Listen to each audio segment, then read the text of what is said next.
जिंदाबाद पूरे एकता जिंदाबाद पूरे एकता जिंदाबाद। लेबर लोगों का मांग वही है जो नियम कानून के तहत इनको मिलना चाहिए। नियम कानून के तहत इनको न्यूनतम मजदूरी मिले, नियम कानून के तहत इनको ईएसआई और प्रोविडेंट फंड का सुविधा मिले।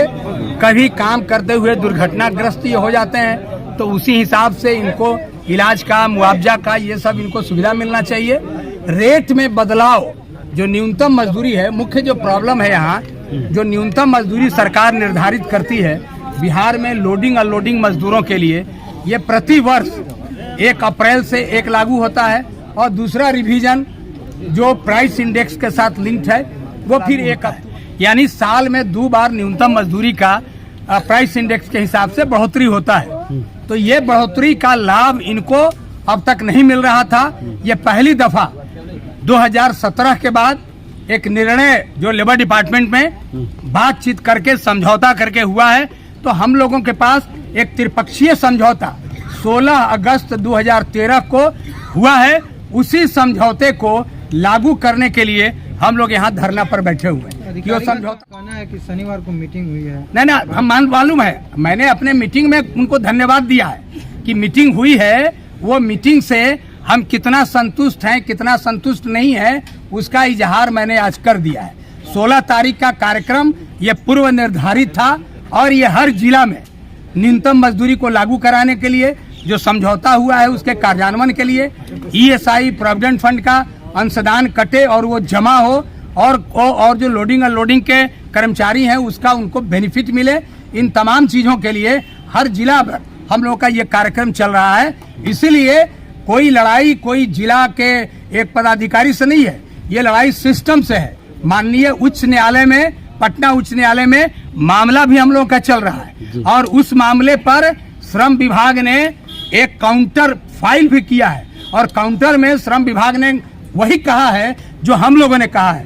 उन्होंने हमारी सारी बातों को माना है और कहा है कि इसी अनुरूप निर्देश हम लोगों ने जारी कर दिया है। अब हम लोगों को इंतजार है कि स्टेट फूड कॉरपोरेशन और डिपार्टमेंट के द्वारा क्या काउंटर आता है, उनकी इस पर है। तो ये लड़ाई है, संघर्ष है, कोई आपसी कटुता को बढ़ाने के लिए नहीं, ये संघर्ष है सद्भाव को पैदा करने के लिए, मजदूरों के हक हकूक को दिलाने के लिए। और स्टेट फूड कॉरपोरेशन में जो काम चल रहा है वो काम कितना बढ़िया से चलेगा इसके लिए है। हम लोग काम के बाधक नहीं है। लोग गलत प्रचार करते हैं, मजदूर अपने पेट और रोजी रोटी की लड़ाई लड़ रहा है।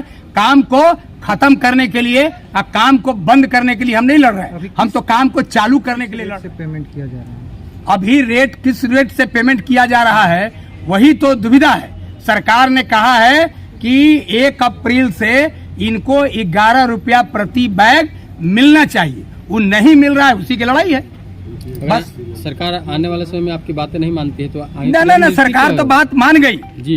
सरकार बात नहीं मानेगी ऐसा बात ही नहीं है जी। सरकार तो बात ऑलरेडी मान गई। हाँ, तो उसके अब रह गया कि उसका इम्प्लीमेंटेशन का। हाँ। तो हम लोग तो अरे चौतरफा कर रहे हैं।